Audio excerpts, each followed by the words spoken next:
जय श्री राम दोस्तों। हनुमान बिना अधूरी है रामायण।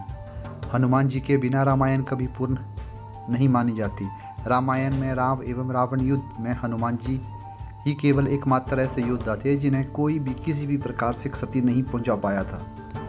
इस आर्टिकल में हम आपको पवन पुत्र के बारे में कुछ ऐसी ही बातें बताने जा रहे हैं जिनके बारे में शायद ही आप जानते हों। इन बातों को जानकर आपको हैरानी तो जरूर होगी। आइए जानते हैं इन रहस्यों के बारे में। तो ये थे पवन पुत्र के गुरु और यहीं जन्मे थे हनुमान जी। यूं तो हनुमान जी ने कई गुरुओं से शिक्षा ग्रहण की थी, जैसे सूर्य, नारद मुनि, लेकिन इनके अलावा उन्होंने ऋषि मातंग से भी शिक्षा ग्रहण की थी। ऋषि मातंग सबरी के भी गुरु थे और ऐसा माना जाता है कि हनुमान जी का भी ऋषि मातंग के आश्रम में ही जन्म हुआ था। मातंग ऋषि के आश्रम में माता दुर्गा की कृपा से जिस कन्या का जन्म हुआ था उसका नाम देवी मातंगी है। देवी मातंगी सभी 10 महाविद्याओं में से एक है। जब अपने पूज्य श्री राम से लड़ने चले हनुमान जी, आपको जानकर हैरानी होगी लेकिन यह सच है। हनुमान जी और श्री राम का एक बार युद्ध भी हुआ था। गुरु विश्वामित्र के श्री राम को राजा ययाति का वध करने का आदेश दिया। राजा ययाति अपने प्राण की रक्षा के लिए हनुमान जी की माता अंजना के शरण में गया तथा उनके द्वार हनुमान जी से यह प्रण करवाया कि वे राजा ययाति की श्री राम से रक्षा करेंगे। माता के आदेश पर हनुमान जी प्रभु राम से राजा ययाति की रक्षा करने गए। हनुमान जी ने किसी अस्त्र शस्त्र से लड़ने के बजाय प्रभु राम के नाम का जप करना शुरू कर दिया। राम ने हनुमान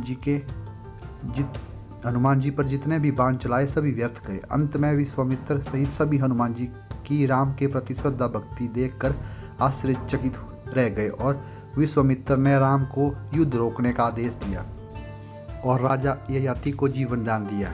भाई थे हनुमान और कुंती पुत्र भीम। गजब रहस्य। श्री राम जी का जन्म 1111 ईस्वी पूर्व में हुआ था।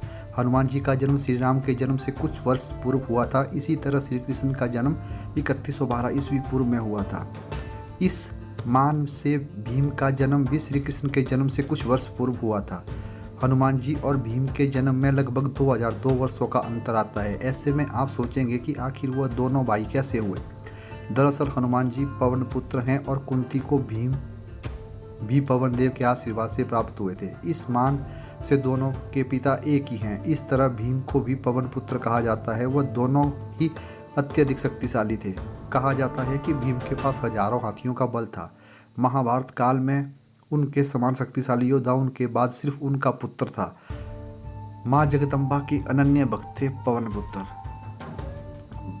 भगवान राम जी के समान हनुमान जी भी माँ जगदम्बा के अनन्य भक्त थे। हनुमान जी सदैव माँ जगदम्बा के आगे आगे उनकी सेवा के लिए चलते हैं तथा माँ जगदम्बा के पीछे भैरव उनकी सेवा में उनके पीछे रहते हैं। यही वजह है कि मंदिर जहाँ माता की प्रतिमा विद्यमान होगी वहाँ बजरंगबली की प्रतिमा भी अवश्य होती है। कहीं कहीं पर पवन पुत्र की गाथा माता वैष्णो देवी से भी जोड़ी जाती है। यह रहस्य तो शायद ही आप जानते हो। कथा मिलती है कि माँ जगदम्बा को प्रसन्न करने व राम के साथ युद्ध में विजय प्राप्ति के लिए यज्ञ करवाया, जिसके लिए उसने उस यज्ञ में बहुत ही उच्च कोटि के ब्राह्मणों को बुलवाया। जब यह यज्ञ चल रहा था उस समय हनुमान जी अपना रूप बदलकर लंका उस यज्ञ में पहुंचे और उस यज्ञ को संपन्न कर रहे ब्राह्मणों की खूब सेवा की। जब हनुमान जी से प्रसन्न होकर ब्राह्मणों ने उनसे वरदान मांगने को कहा था तो उन्होंने मंत्र में एक शब्द बदलाव दिया। ब्राह्मणों द्वारा पढ़े गए गलत मंत्रों के कारण देवी रुष्ट हुई और राम रावण युद्ध में रावण को पराजय का सामना करना पड़ा था। धन्यवाद दोस्तों।